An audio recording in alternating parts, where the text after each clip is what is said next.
All right. Bismillahir Rahmanir Rahim. Alhamdulillahi Rabbil Alameen. Alhamdulillahi Rabbil Alameen. Alhamdulillah. Alhamdulillah. Adad khalqihi rida nafsi wa zinatu arshi.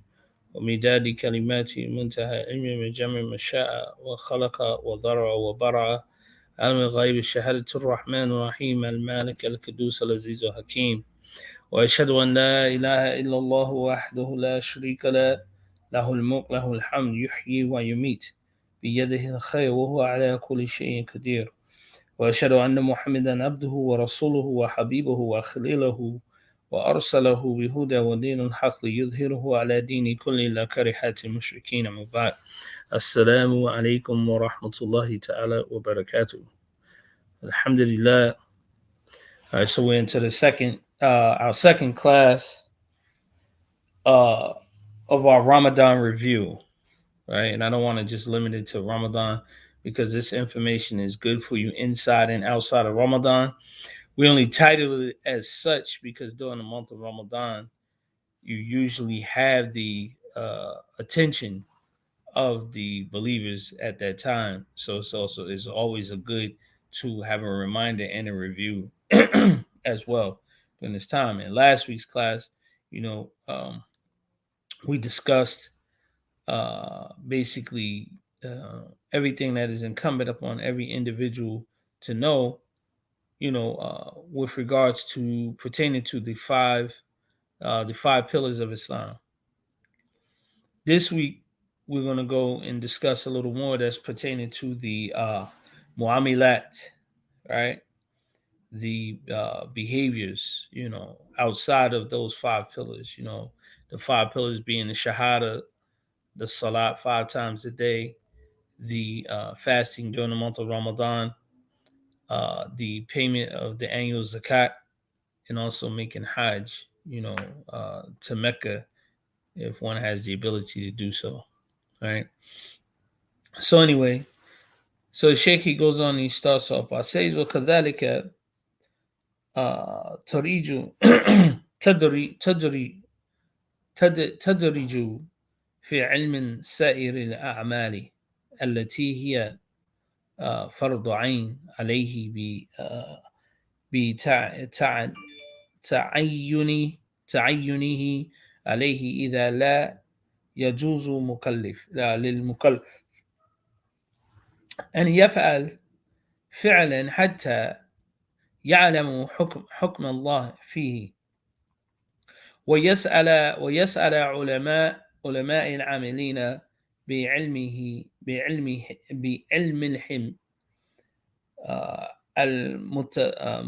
المتبعين لسنة رسول الله صلى الله عليه وسلم.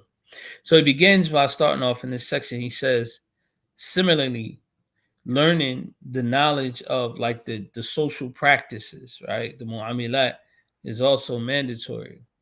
And of course, when you're talking about social interactions, you're talking about the behavior with regards to ourselves, with regards to Allah subhanahu wa ta'ala. And we mentioned that in the first class with regards to our acts of ibadah, the five pillars, and then also the interaction with the creation of Allah subhanahu wa ta'ala, meaning the other servants of Allah ta'ala, regardless whether they're Muslim or not, there's a certain behavior and a certain behavior and attitude that you have towards the rest of creation as well. So this is what we understand by mu'amilat, right? He said, the Sheikh he went on, he said that it is not permitted for a mukallaf, a person who is mukallaf, the person who reached the age of maturity. So that means every person that's legally responsible, right, for their behaviors, to observe an action except that he knows the judgment of Allah Ta'ala on it. So this is something that's extremely important because oftentimes you find Muslims, they're getting caught up in trends, right? Like, you found like Muslims, like uh, sometimes they engage in acts of disbelief, which uh, nullifies, their Islam, but yet they still engage in it, right? And they feel that it's harmless because it's logical to me, right? It has nothing to do with revelation. It's like, what you mean? This you sound stupid because what's the harm in that, right? Things of that nature. And this is a practice that you find very common amongst Muslims in today's time. They don't care about the judgment of Allah subhanahu wa ta'ala, but rather yet they're more concerned about being able to keep up with this particular trend. Examples given: reading horoscopes. Reading horoscopes is against Islam, but you have Muslims that actually read it, all into it. My behavior is like this because I'm a Pisces, and so on and so forth. And then they read the horoscope for today. Today's horoscope is, you'll find a bag of money and the man you've been looking for half your life, etc., etc., etc. Right? You know, uh, the practice of, let me burn some sage in order to get these evil spirits from around me. These things are kind of is against Islamic practice, right?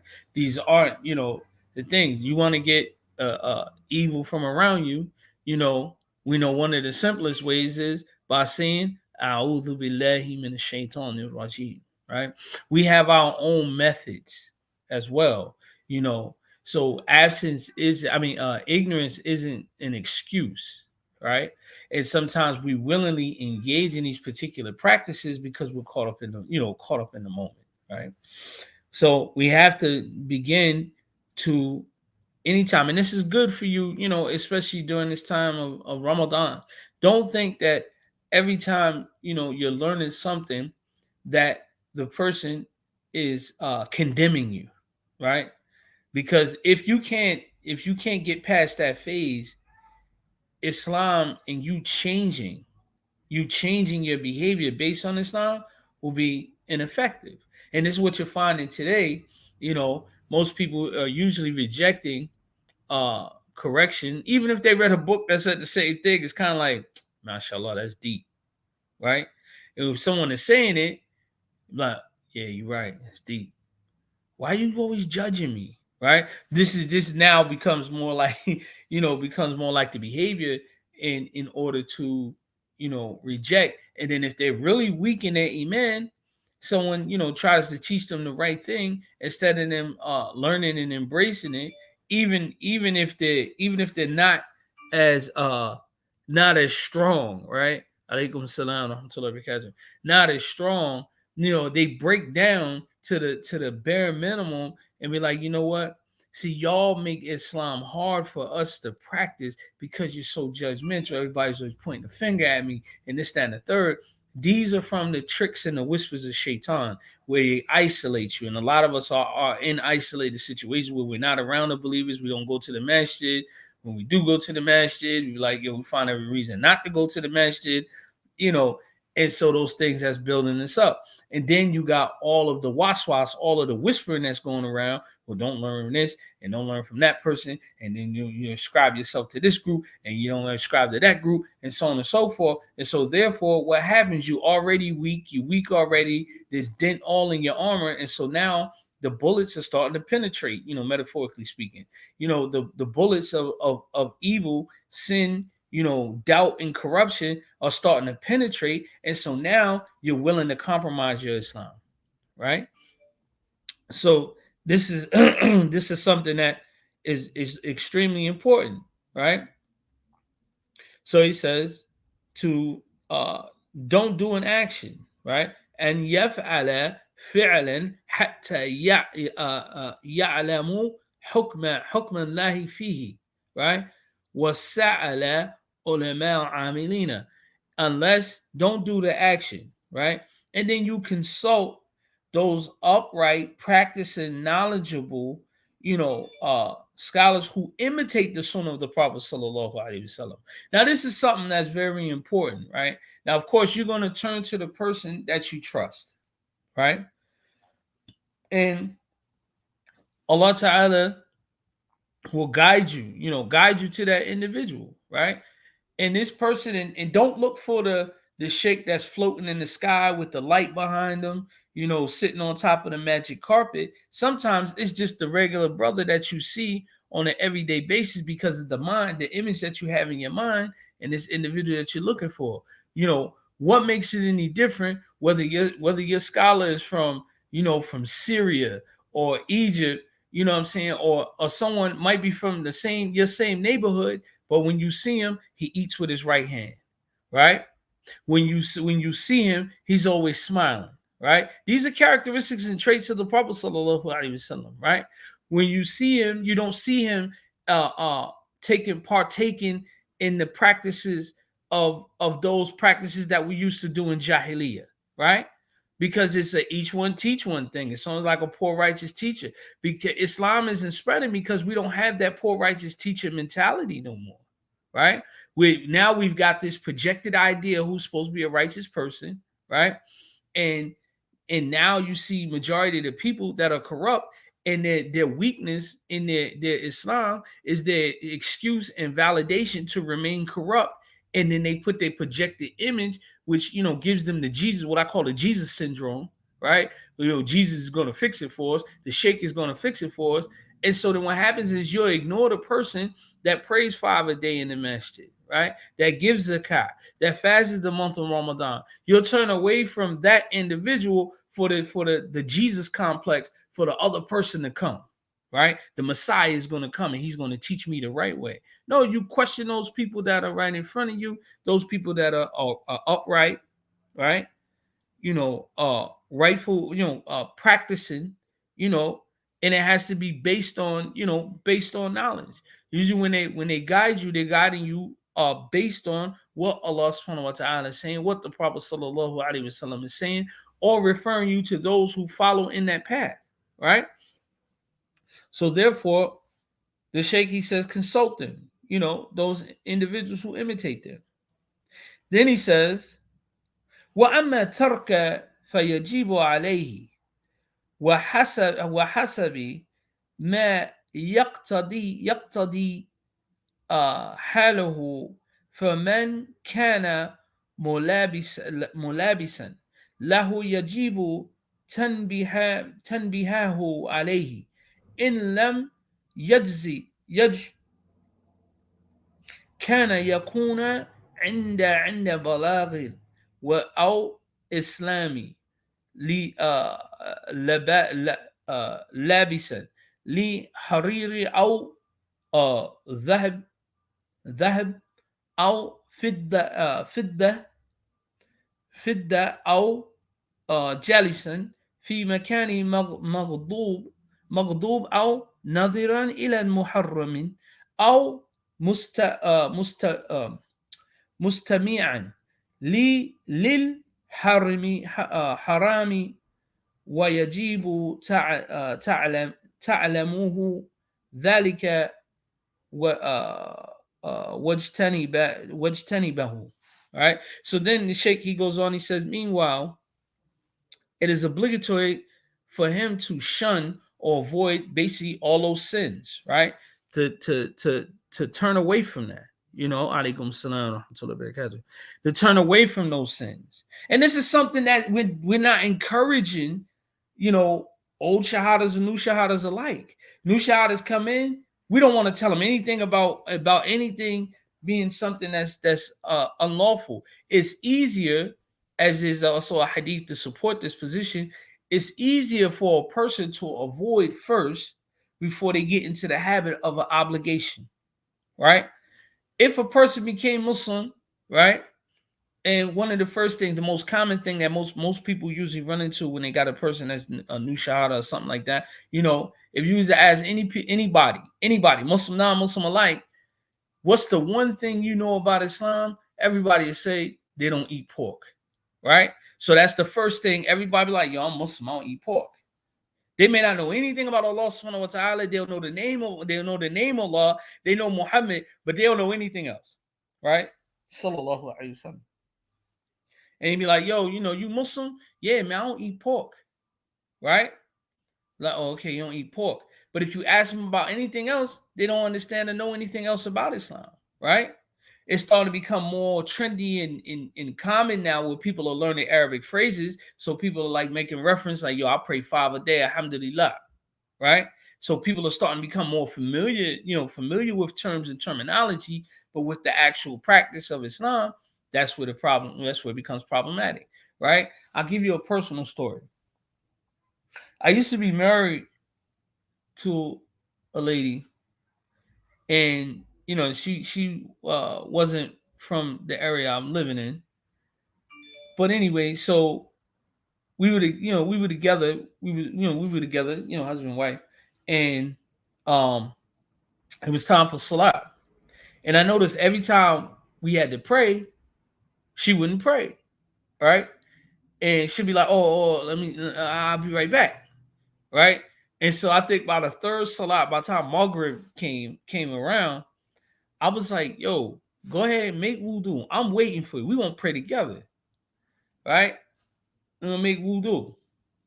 So she disappeared, and it was like a long time. I was like, "Man, it don't take nobody this long to make wudu." So it was a little minute. Comes back out, she prays, right? So then I asked her, like, "Yo, why? What's wrong? Like, every time I mention about praying, you kind of like, go ghost, get pale on me, like you just seen a ghost. What's happening?" So basically, at the end of the day, she broke down. She said, I never learned to pray how you pray. Like, I seen you pray, and I never learned how to pray like that. So I said, "Well, how did you learn how to pray?" She said, "I learned how to pray was just we raised our hand and we said our dua. We said, did our prayer like this." And I was like, "La hawla wa la quwwata illa billah," right? Because why is that? You never learn prayer, but you've been claiming to be Muslim for years, right? So one of the biggest obstacles in Aisha radiallahu ta'ala anha, she praised the women from amongst the Ansar that was in Medina, right? The women from amongst the Ansar, because they weren't shy when it came to knowledge, right? The one time where shyness should go out the window and modesty should go out the window is when it comes to knowledge, meaning it's acquisition of knowledge, right? That even includes especially with regards to women, come out, learn, don't make yourself seen, coming out, acting real flamboyant and crazy and stuff like that, but come out, get the knowledge and disperse and go back to your family or go back to whatever you were doing. Knowledge, seeking knowledge, the circles of knowledge it shouldn't be the playground for fitna. And a lot of times in our communities, we're opening that door for fitna. We go in, we're either one or two ways, right? Either we make our presence known, like, I'm so righteous, and you all are beneath me type of behavior. We got a head in the air like a peacock, all cocky, coming in, you ain't learned that yet. Or we're so lackadaisical towards knowledge, we don't have no decorum, you let our kids just terrorize the masjid, changing dirty diapers on the musalla, coming to the masjid on your mints, and so on and so forth. We have like a barbaric caveman desert Arab type of approach towards Islam, right? And when you know better, you do better. And a lot of this comes from the fact that people aren't learning Islam and don't know Islam. And instead of just admitting, "Hey, I made a mistake, I really don't know," we allow that false sense of modesty to prevent us from learning what's good and what will help us in the next life. Now to move on.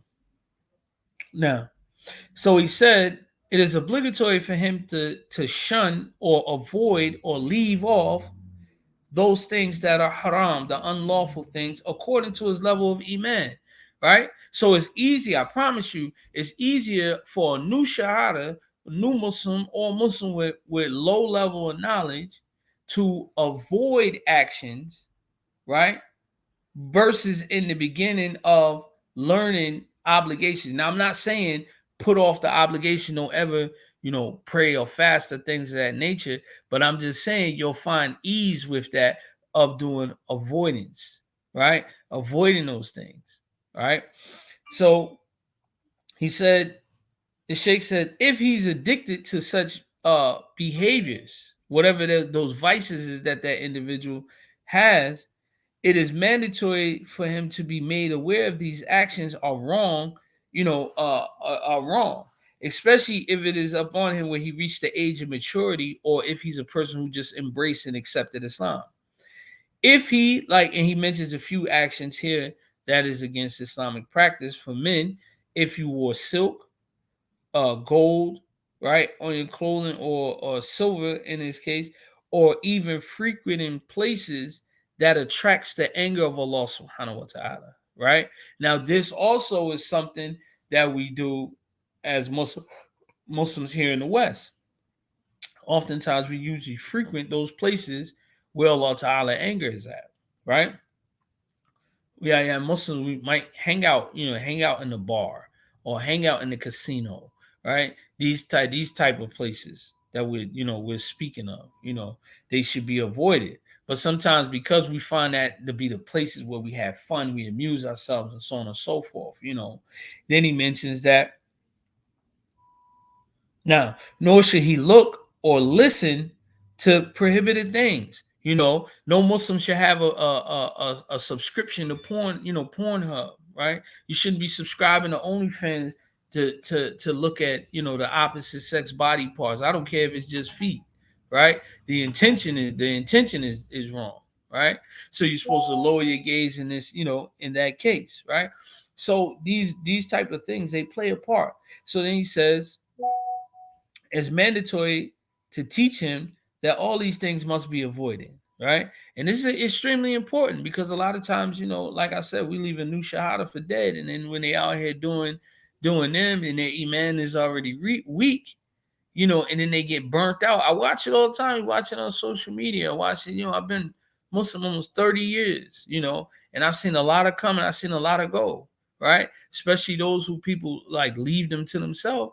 They come and go. They go right through Islam like an arrow. Next they be talking about Islam and incorporating Egyptology and Scientology, and the mothership is coming to get you, and the aliens is floating, and a hodgepodge of Islam with 5%erism with a splash of Christianity, and so on and so forth. People, you leave people to themselves, they start making that thing up, right? And they just start believing whatever it is. The internet, yes, the search engine of Google is a good thing, but there's a lot of misinformation on there, and you can't always sift through it. Of course, we always say, yeah, I know what to read and what not to read, and so on and so forth. But there's no standard curriculum of learning for Black American Muslims at all. You just winging it. But I know what to take from and what not to take. There's no standard curriculum in every single nation, right? Except American nation, they have a standard set curriculum for the Muslims in that society, so much so that you think that Islam becomes part of their everyday cultural practices. You'll find Muslims in America right now to this day eating double fisted, eating right hand and left hand. You'll be like, listen, and this is one of the first dilemmas that you find, especially if you right-handed. You become Muslim, or start practicing Islam, whatever the case is. The first thing you find out is that when you relieve yourself, utilize the bathroom, and when you go to clean yourself, you have to clean yourself with your left hand. You know how many Muslims still use their right hand? They eat with that hand, and they wipe themselves after defecation and so on and so forth with that same hand. When the Prophet ﷺ said that is forbidden. And they don't see it as something serious. So they're like, man, I ain't got time for that. I've been doing this my whole life. It's impossible. No, you have to learn and make it part of your everyday practice. This is what we're talking about. These type of things that are happening on a consistent basis. Right? So this is serious. You have to hold firm to it. And as you watch, time progresses. And I've been Muslim for a long time, almost 3 decades. I've been watching Muslim. Time progresses. We further and further and further push the Sunnah away. And we start to adapt slogans that make us seem cool and like we really following and sticking to the Sunnah. Right? Sunnah is something that's seen. Right? Narrated, taught, in order for people to continue to practice it. The more that is seen, is taught, and is practiced, the more its revival, it grows stronger. But the more we start to put it away and put it in the tuck, the weaker that it become. Islam doesn't get weaker, but it's practice and what is seen, because the outward signs is part of the sha'ir of Allah subhanahu wa ta'ala, the signs of Allah ta'ala. Juma is a sign of Allah subhanahu wa ta'ala. Salah is a sign. When people see it, people get mesmerized when they see pictures of Salah. Especially non-Muslim. I never seen so many people, unified like this before. Right? But us on the inside, we get discouraged from practicing the Sunnah of the Prophet sallallahu alaihi wasallam, and oftentimes we misappropriately attribute following the Sunnah as uniformity, saying like, "Oh, we just following the uniform." If you're following the Sunnah, 9 times out of 10, all your practices is going to be pretty much the same. There might be minute details because of the understanding, right, that may differ from one another, but it's going to be the same practice. I'll give you an example. Example given. Sometimes you will see that a person in the salat, you may join the ranks of the salat, and the end of the prayer is what? With the salam, right? You may see some people, Assalamu alaikum wa rahmatullah. Assalamu alaikum wa rahmatullah. Right? That's one practice. Assalamu alaikum wa rahmatullahi wa barakatuhu. Assalamu alaikum wa rahmatullahi wa barakatuhu. Right? The same salam, but the first one was shorter than the second one. Right?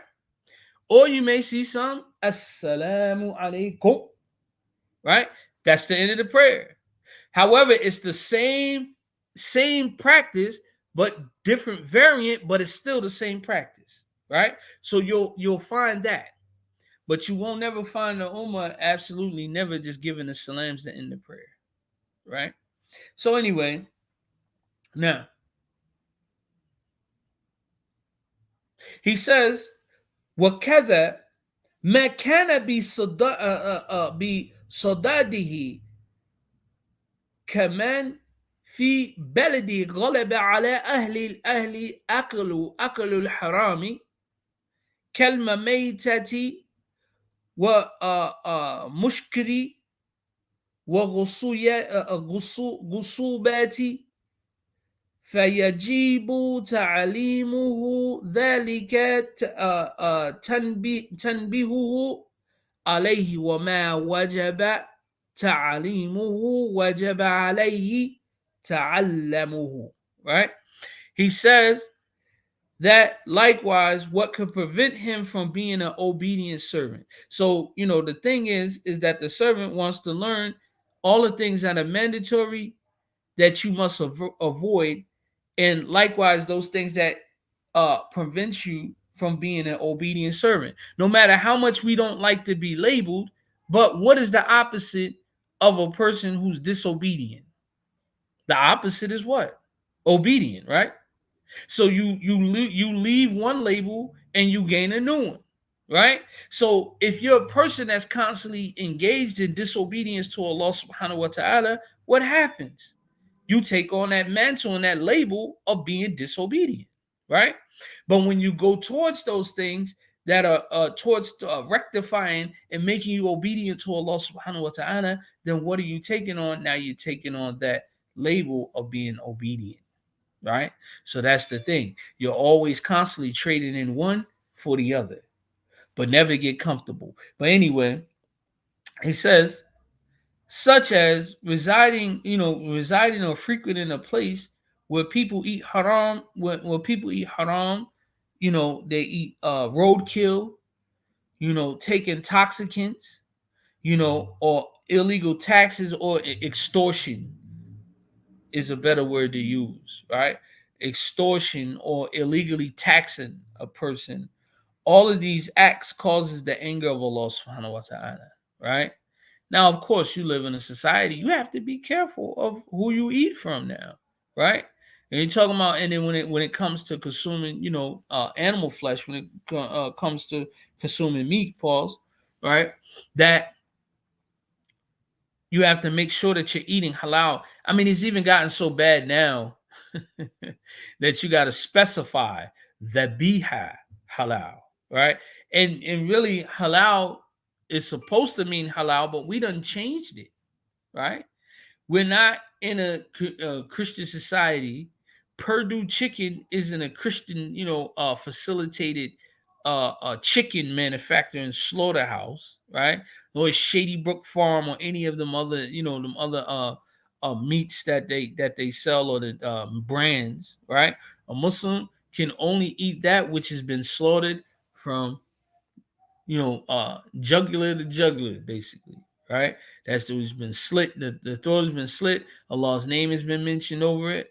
The only exception to that rule is the people of the book that slaughter in that method, right?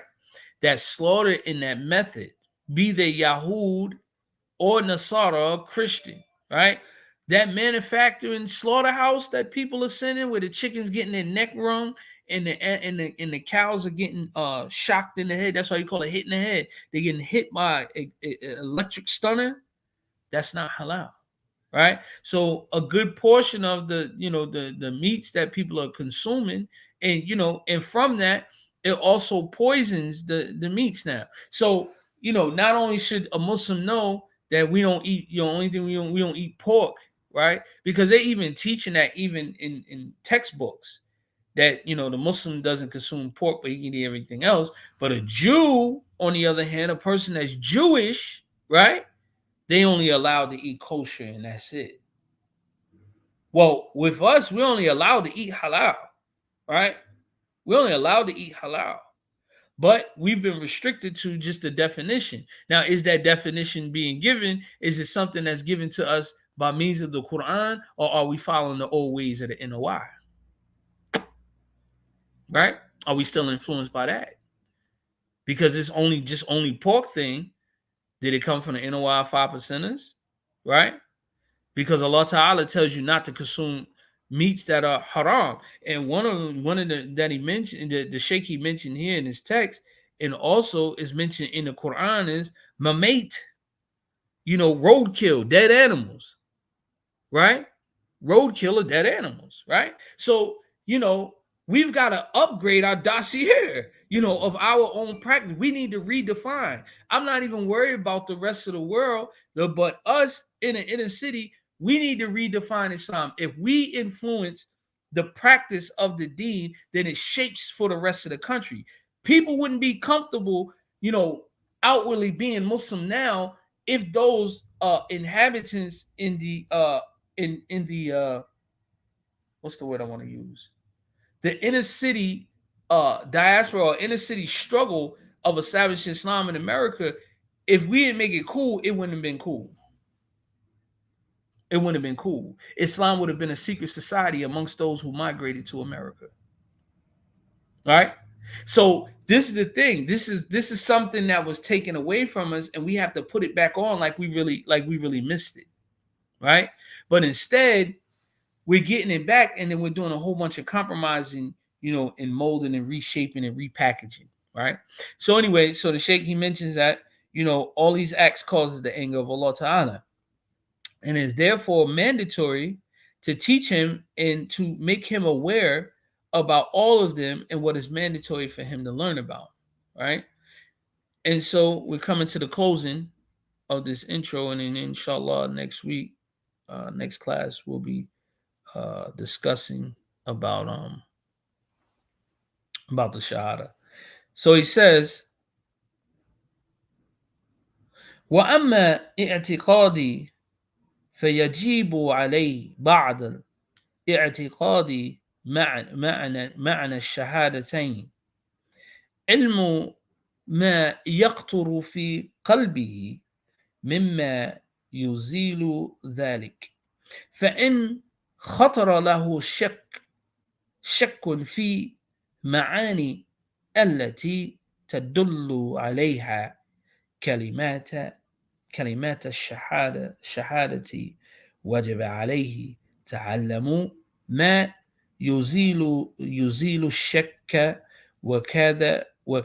وكذا في جميع ما يخطر, right? He goes on, he says, concerning the believer, it is mandatory upon him after believing or embracing, accepting i'tiqadi, accepting or embracing the meaning of the two, the shahadatain, the two testimonies, right? Where you're saying ashhadu an la ilaha illallah, I testify that there's no God but Allah, wa ashhadu anna Muhammadan Rasulullah, and I testify that Muhammad is the messenger of Allah, right? He said to know what can endanger this in your heart, or what can basically like diminish your shahada, you have to know these things. And it's dangerous for him when he develops doubt with regards to the meaning of the shahada. We have in doubt, right? And it is mandatory for him to learn what can protect him from doubt and what could endanger his iman. So therefore, what has to happen? You have to begin to put on the cloak of learning. But once again, there is no standard curriculum for, well, you know what? I ain't gonna say that. And I ain't, in most majority of Black American communities, there's no standard curriculum. So the checks and balances is extremely weak, right?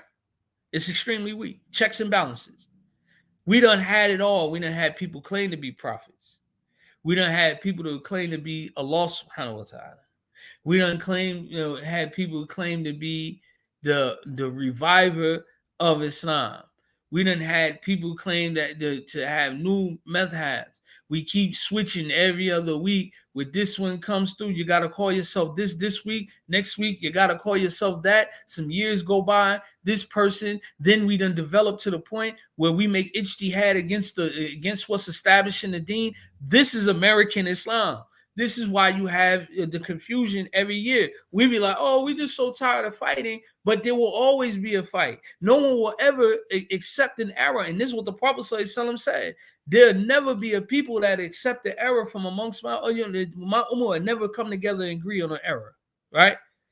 This is something that'll never happen. These are the words of the Prophet ﷺ. So, if you're a practitioner of Christmas, you can already know that there's going to be those who in opposition, right?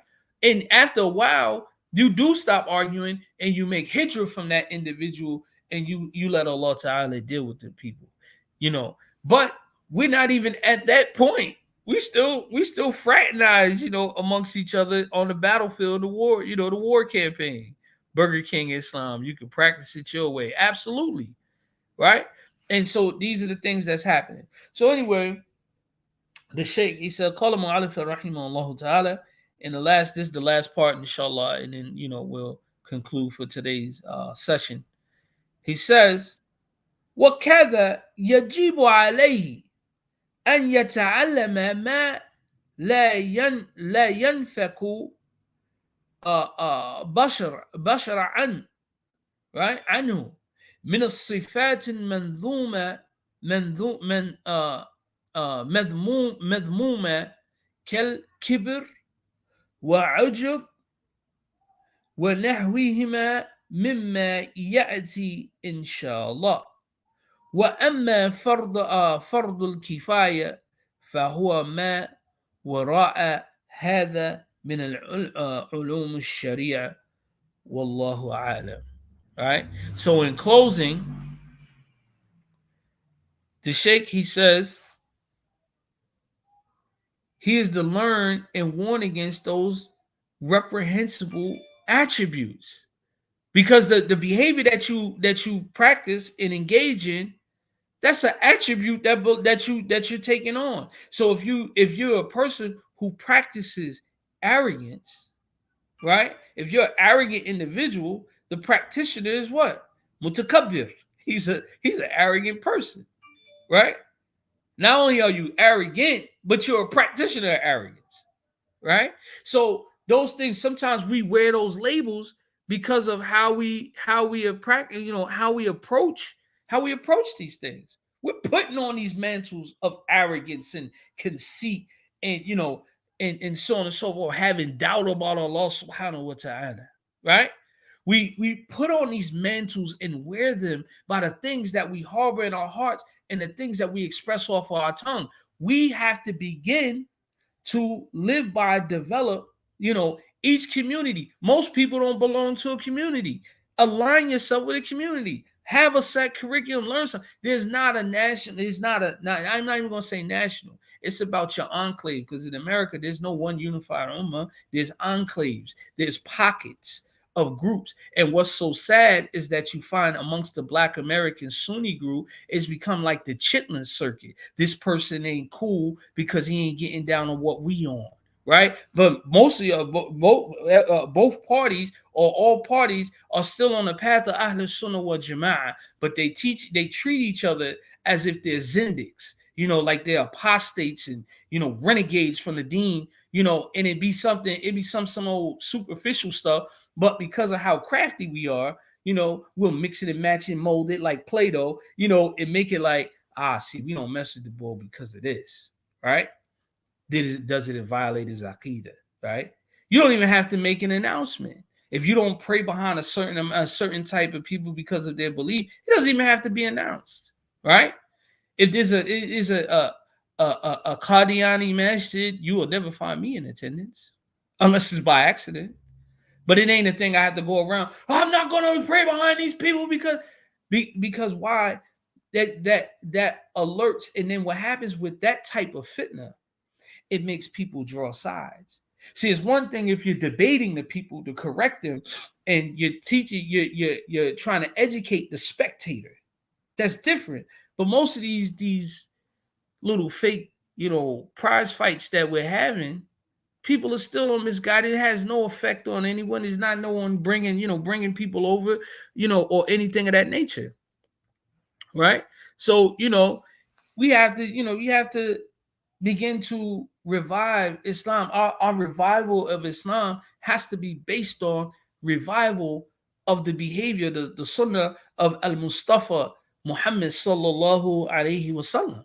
It has to be based on that, right? And when it's based on that, you'll see what affected the rest of the world and how the rest of the world embraced Islam. You'll find that we practice that, we'll embrace it in the same manner. But if we still talking about a Muslim, we don't eat pork, we eat everything but pork. I don't know who you really following. Are you following Elijah, in those groups that came before you? Or are you following Islam? Because Allah Ta'ala is very clear and distinct on what he says in the Quran, where you're supposed to eat, how you're supposed to pray, and so on and so forth. So we have to keep those things in mind, So with that, in the last line, he says we should he talking about conceited, these characteristics, these reprehensible, blameworthy traits or attributes that are not beneficial to your life. Being conceited has no benefit for you, right? Being arrogant doesn't have no benefit for you, and so on and so forth. Which shall treat these topics will be discussed in the book. But inshallah, my intention is only to go over a few chapters of this book. I'm translating it as we go along. That's why I was a few minutes late. I had to finish one last line. But anyway, if we continue to finish this text, even after Ramadan is passed, inshallah, it'll be a good thing. I still haven't made a final decision on it yet. But anyway, so he said, and this is by the will of Allah subhanahu wa ta'ala, inshallah. He says, wa amma fardu kifaya, right? In the fardu kifaya, and we mentioned this in the last class, the previous class before this one, fardu kifaya is those communal obligations. And an example I gave you was janazah. If no one knows how to wash the body and pray for the body, the entire ummah is at fault until you bury that brother and give that brother or sister their particular rights, right? So this is something that is important. That's important. He said the fardu kifaya is not mentioned above because he didn't mention all those, because the particular book that we're talking about is and it's called Diya Ulumuddin. It's talking about the light of the sciences of the deen from amongst the fardu ayn, in its inner secrets, right? Pertaining, inner secrets pertaining to that. He's saying he said, in closing, وراء هذا من علوم الشريعة, right? And these are from the sciences of the Sharia, right? And so this is also another thing, is that you have to become concerned with learning. You cannot be, and I'm not saying you ain't Muslim, but what I'm saying is you cannot be a Muslim. You cannot be a good Muslim, an effective Muslim, without having some sort of knowledge, right? Without having knowledge. And one thing that need to be emphasized on is those things. That is the very gist of our dawah, right? You know, you have these schools that people are signing up for, right? And they're graduating from some of these universities. Some are better than others, right? Put it like that. And so then what happens is these graduates, they come back and they emphasize on whatever it was that they wrote their thesis on, to get their master's degree or doctor's degree. They come back to America and they emphasize and just teach, just teach that particular subject. However, the people are still negligent in how to properly perform wudu, right? Even if you know how to do wudu, it's still incumbent upon you to know why you're doing wudu. How, describe it, right? It's description. And what is this description based off? Meaning it's based on the description of the Prophet Sallallahu. Well, we do this and we'll do because of this. And we may, even though you may have evidence that say that, but this is why we stuck to this. It's layers upon top of layers. It's almost like building, like making a cake, right? The layers upon top of layers. It's never done. It's never done. At best, most people now are just buying a book and reading it. Then you have those that are learning primer books, within the madhahibs, within the madhabs, but then they can't tell you why. What's the ayat, right? They give you the istinbat or the hukm, but then they can't tell you what Allah Ta'ala says about the subject. So we have to become all around a well-rounded, and our dawah, our calling to Allah Subhanahu wa Ta'ala, is based on this, right? That's how we make the deen stronger. The deen appears to be weak because the people aren't learning how to properly worship Allah Subhanahu wa Ta'ala. That's part of the biggest problem. And then our practice reflects that and showing our weakness, right? It's showing our weakness. And sometimes instead of taking an individual accountability, like, yo, I need to step my game up and learn this. And if it's not available, I got to go out and search for it, right? We blame it on the circumstance that we live in. Well, I'm the only Muslim in town. There's no masjid. Then therefore, you either need to get on your job and start doing some dawah, or you need to go ahead and get up out of there, right? Find a way, right? But these things are important, to us, our productivity, our growth, to our youth. Half of our young is going outside, killing each other like it's the purge, right? And a lot of the trigger men are Muslim. A lot of the people that's getting shot are Muslims, right? And what reason being why? Because we're not transmitting Islam and giving it like it's supposed to be given. The same thing that's happening now, and this is my last rant. The same thing that you have going on now. Matter of fact, the Prophet ﷺ talked about this harj, this massive bloodshed, right? But the same thing that's happening now happened while the revelation of the Quran was being revealed, and as the Quran was being spread and being taught to people and people were learning, it began to eradicate those particular behaviors. We did drive-bys and things of that nature, walk down on them. Well, the Jahiliyyah Arabs, they did camel bars, right? They ride by on a camel, hit you in the head with their sword, knock your head clean off your neck. So it doesn't change. We have to begin to look at the world from the reality that we're living in and see Islam as the solution and not just your religion. So with that, Ikhwan, barakallahu fikum. I apologize for being so long-winded, but may Allah Ta'ala reward all of you guys who have participated. And if you find this beneficial for you, like and share. Don't forget to click like, share, love, heart, whatever it is. But whatever you do, share it. That's all we're asking, so the algorithms can reach other people, inshallah. Barakallahu fikum. Assalamu alaikum wa rahmatullahi ta'ala wa barakatuh.